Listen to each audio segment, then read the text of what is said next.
السلام علیکم dear viewers, آپ کے فیورٹ اردو انفارمیٹو چینل روشن ستارے سے میں ہوں ڈاکٹر شبیر احمد۔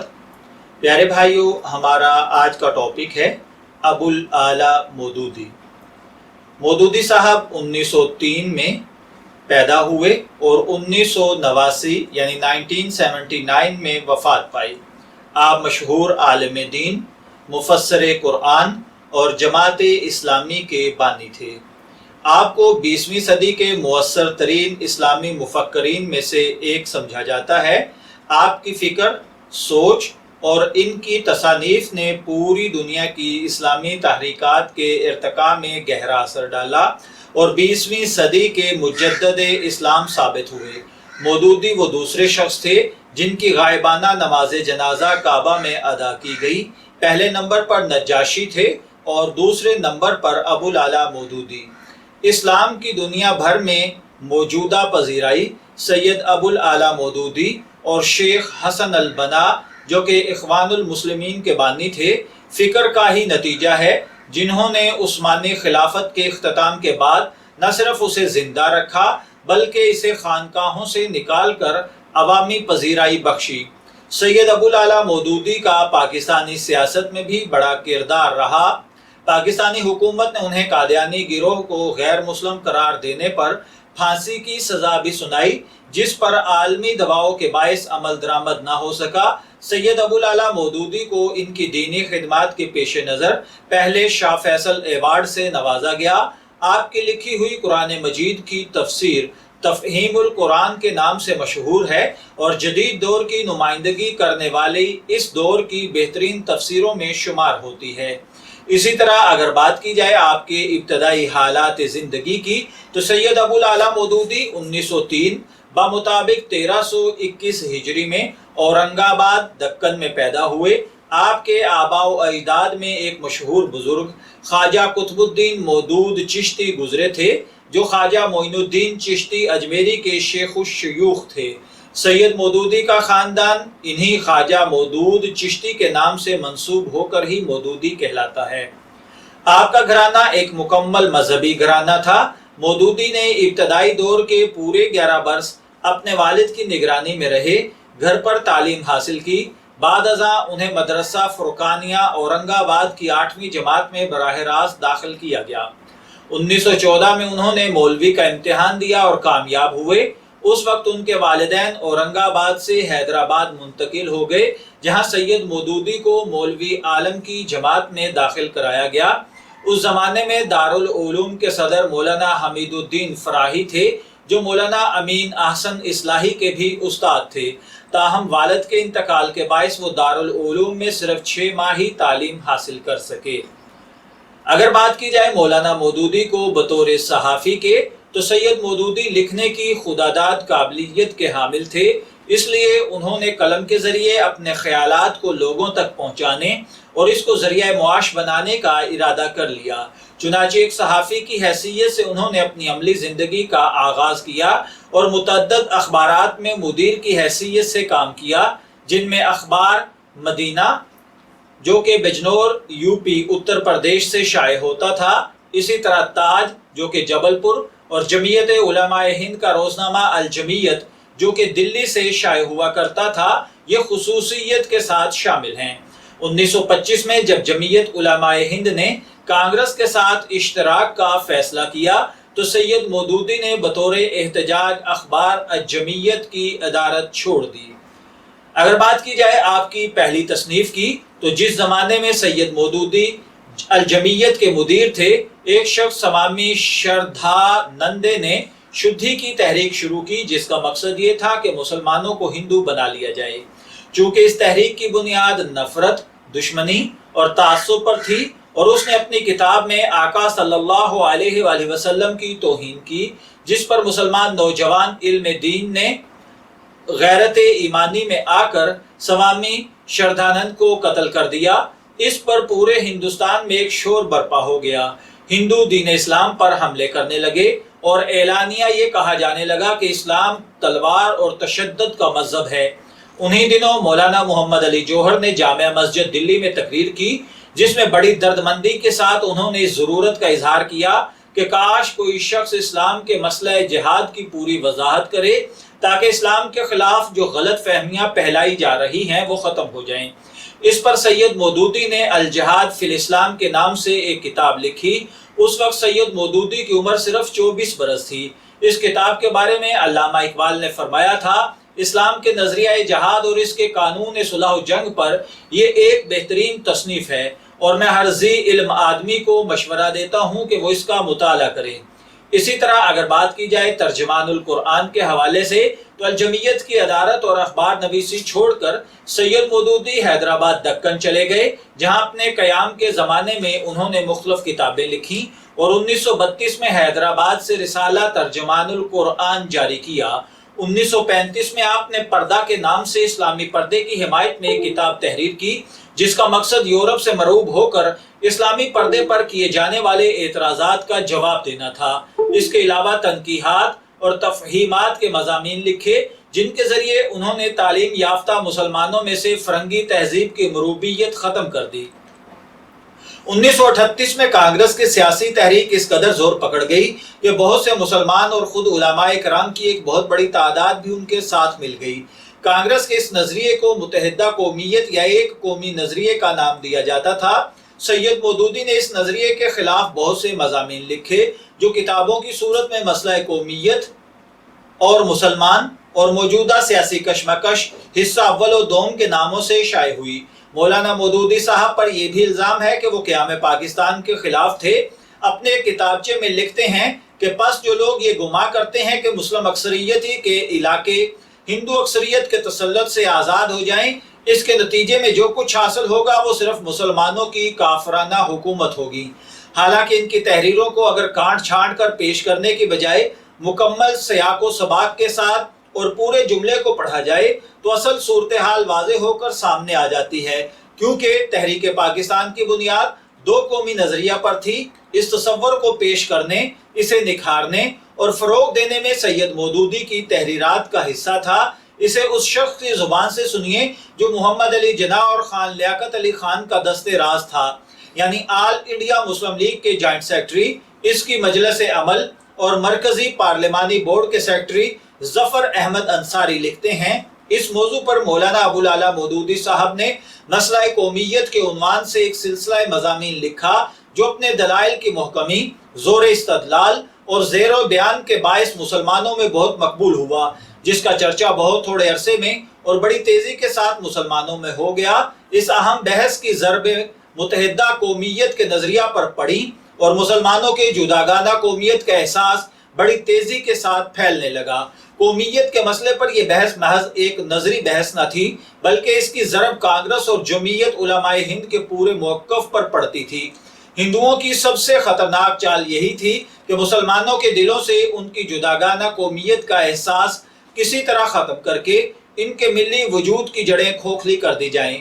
جو خود مسلم لیگ نے اس بات کی کوشش کی کہ اس بحث کا مذہبی پہلو زیادہ سے زیادہ نمایاں کیا جائے تاکہ عوام کانگریس کی کھیل کو سمجھ سکیں اور اپنے دین و ایمان کے تقاضوں کو پورا کرنے کی طرف متوجہ ہوں۔ مزید بہت ساری کتب کے اندر ابو الاعلی مودودی کے حوالے سے بہت کچھ ملتا ہے، لیکن میں مختصراً علامہ اقبال اور سید مودودی کے حوالے سے بات عرض کرنا چاہوں گا۔ ڈاکٹر علامہ محمد اقبال سید مودودی کی تحریرات سے بے حد متاثر تھے۔ بقول میاں محمد شفیع مدیر ہفت روزہ اقدام علامہ موصوف ترجمان القرآن کے ان مضامین کو پڑھوا کر سنتے تھے۔ ان مضامین ہی سے متاثر ہو کر علامہ اقبال نے مولانا مودودی کو حیدرآباد دکن چھوڑ کر پنجاب آنے کی دعوت دی اور اسی دعوت پر مولانا 1938 میں پنجاب آئے۔ میاں محمد شفیع صاحب اپنے ہفت روزہ اقدام میں لکھتے ہیں کہ مولانا سید ابو الاعلی مودودی تو در حقیقت نیشنلسٹ مسلمانوں کی ضد تھے، اور میں یہاں پر پوری ذمہ داری کے ساتھ عرض کرتا ہوں کہ میں نے حضرت علامہ اقبال رحمۃ اللہ علیہ کی زبان سے کم و بیش اس قسم کے الفاظ سنے تھے کہ مودودی ان کانگریسی مسلمانوں کی خبر لیں گے، جہاں علامہ اقبال بالکل واضح طور سے آزاد، مولانا آزاد اور مدنی، مولانا حسین احمد مدنی کے نقاد تھے، وہاں وہ مولانا کا ترجمان القرآن جستہ جستہ مقامات سے پڑھوا کر سننے کے عادی تھے۔ اور اس امر کے متعلق تو میں 100% ذمہ داری سے بات کہہ سکتا ہوں کہ علامہ نے مولانا مودودی کو ایک خط کے ذریعے حیدرآباد دکن کی بجائے پنجاب کو اپنی سرگرمیوں کا مرکز بنانے کی دعوت دی تھی، بلکہ وہ خط انہوں نے مجھ سے ہی لکھوایا تھا۔ اسی طرح شریف الدین پیرزادہ کی گواہی پر اگر بات کی جائے، اس وقت کے ماشاءاللہ حکومت قائم کردہ دستوری کمیشن کے مشیر اور کمپنی لا کمیشن کے صدر سید شریف الدین پیرزادہ اپنی کتاب ارتقائے پاکستان میں لکھتے ہیں، مولانا مودودی نے ترجمان القرآن کے ایک سلسلہ مضامین کے ذریعے جو 1938 اور 39 کے درمیان میں شائع ہوئے، کانگریس کے چہرے سے نقاب اتاری اور مسلمانوں کو متنبہ کیا کہ موصوف نے برصغیر میں مسلمانوں کی تاریخ کا جائزہ لیا، کانگریس کی لادینیت کی کلی کھولی اور یہ ثابت کیا کہ ہندوستان کے مخصوص حالات میں اس کے لیے جمہوریت ناموزوں ہے، اس لیے کہ اس میں مسلمانوں کو 1 ووٹ اور ہندوؤں کو 4 ووٹ ملیں گے۔ انہوں نے ہندوؤں کی قومی استعمار کی بھی مذمت کی اور اس رائے کا اظہار کیا کہ محض مخلوط انتظام، انتخاب یا اسمبلیوں میں کچھ زیادہ نمائندگی اور ملازمتوں میں ایک شرح کا تعین مسلمان قوم کے سیاسی مسائل کا حل نہیں۔ جو تجویز انہوں نے پیش کی، اس میں 3 متبادل صورتوں کی نشاندہی کی گئی تھی۔ ان صورتوں میں سے آخری صورت ہندوستان کی تقسیم تھی۔ یہی وجہ ہے کہ سید شریف الدین پیرزادہ ارتقائے پاکستان میں جس نتیجے پر پہنچے، اس امر کا اظہار کرتے ہیں کہ وہ تجاویز اور مشورے جو سر عبداللہ ہارون، ڈاکٹر لطیف، سر سکندر حیات، ایک پنجابی، سید ظفر الحسن، ڈاکٹر قادری، مولانا مودودی، چودھری خلیق الزماں وغیرہ نے دیے، وہ ایک معنی میں پاکستان پہنچنے والی سڑک کے سنگھائے میل ہیں۔ اگر بات کی جائے ریفرنڈم کے حوالے سے پاکستان کی، تو صوبہ سرحد اور سلہٹ کے ریفرنڈم کے موقع پر مولانا مودودی نے پاکستان کے حق میں ووٹ ڈالنے کا مشورہ دیا اور لوگوں کو اس موقع پر آمادہ کرنے کے لیے کہا، اگر میں صوبہ سرحد کا رہنے والا ہوتا تو استصواب رائے میں میرا ووٹ پاکستان کے حق میں پڑتا، اس لیے کہ جب ہندوستان کی تقسیم ہندو اور مسلم قومیت کی بنیاد پر ہو رہی ہے تو لا محالہ اس علاقے کو جہاں مسلمان قوم کی اکثریت ہو، اس تقسیم میں مسلم قومیت ہی کے علاقے کے ساتھ شامل ہونا چاہیے۔ اس تاریخی موقع پر آئندہ کے نظام کے بارے میں مولانا نے لکھا کہ وہ نظام اگر فی الواقع اسلامی ہوا جیسا کہ وعدہ کیا جا رہا ہے تو ہم دل و جان سے اس کے حامی ہوں گے، اور اگر وہ غیر اسلامی نظام ہوا تو ہم اسے تبدیل کر کے اسلامی اصولوں پر ڈھالنے کی جدوجہد اسی طرح کرتے رہیں گے جس طرح موجودہ نظام میں کر رہے ہیں۔ مسلم لیگ کی علماء کمیٹی کے اندر بھی آپ کو رکنیت ملی تھی۔ قیام پاکستان کی جدوجہد کے دوران مسلم قومیت پر سید مودودی کے مضامین مسلم لیگ کے حلقوں میں بڑے پیمانے پر استعمال ہوتے رہے۔ بعد ازاں مسلم لیگ یو پی نے اسلامی نظام مملکت کا خاکہ تیار کرنے کے لیے علماء کی ایک کمیٹی بنائی تو مولانا مودودی نے اس کی رکنیت قبول کرتے ہوئے اس کام میں پوری دلچسپی لی۔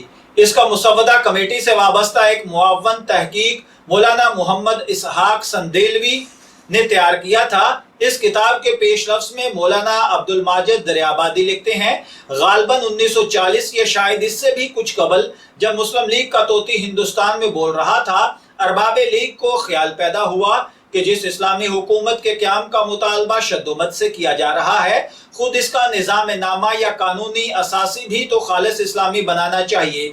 اس غرض سے یو پی کی صوبائی مسلم لیگ نے ایک چھوٹی سی مجلس ایسے ارکان کی مقرر کر دی جو اس کے خیال میں شریعت کے ماہرین تھے کہ یہ مجلس ایسا نظام نامہ مرتب کرے کہ لیگ کے سامنے پیش کرے۔ اس مجلس نظام اسلامی کے 4 ممبران کے نام تو اچھی طرح یاد ہیں، مولانا سید سلیمان ندوی، مولانا سید ابو الاعلی مودودی، مولانا آزاد سبحانی، مولانا عبد الماجد دریابادی۔ اگر بات کی جائے جماعت اسلامی کے قیام کی تو سید مودودی نے ترجمان القرآن کے ذریعے ایک پابند اسلام جماعت کے قیام کی تجویز پیش کی اور اس سلسلے میں ترجمان القرآن میں مضامین بھی شائع کیے۔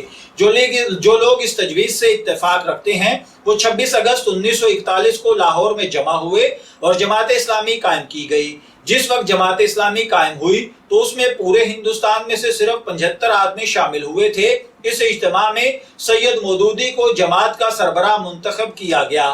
اگر بات کی جائے آپ کی پہلی قید کی تو تقسیم ہند کے بعد سید مودودی پاکستان آ گئے۔ پاکستان میں قائد اعظم کے انتقال کے اگلے ہی ماہ یعنی اکتوبر 1948 میں اسلامی نظام کے نفاذ کے مطالبے پر آپ گرفتار ہو گئے۔ گرفتاری سے قبل جماعت کے اخبارات کوثر، جہان نو اور روزنامہ تسنیم بھی بند کر دیے گئے۔ سید مودودی کو اسلامی نظام کا مطالبہ اٹھانے کے جرم میں گرفتار کیا گیا تھا، لیکن الزام یہ دھرا گیا کہ وہ جہاد کشمیر کے مخالف تھے۔ قرارداد مقاصد کی منظوری سے قبل اس کا متن بھی مودودی کو ملتان جیل میں دکھایا گیا تھا۔ انہیں 20 ماہ بعد 1950 میں رہائی ملی۔ اپنی پہلی قید و بند کے دوران میں انہوں نے مسئلہ ملکیت زمین مرتب کی، تفہیم القرآن کا مقدمہ لکھا، حدیث کی کتاب ابو داؤد کا انڈیکس تیار کیا، کتاب سود اور اسلام جدید معاشی نظریات مکمل کی۔ اسی طرح جب قادیانی مسئلہ اٹھا تو 1953 میں سید مودودی نے قادیانی مسئلہ کے نام سے ایک چھوٹی سی کتاب تحریر کی، جس پر انہیں گرفتار کر لیا گیا۔ پھر فوجی عدالت کے ذریعے انہیں یہ کتابچہ لکھنے کے جرم میں سزائے موت کا حکم سنا دیا گیا۔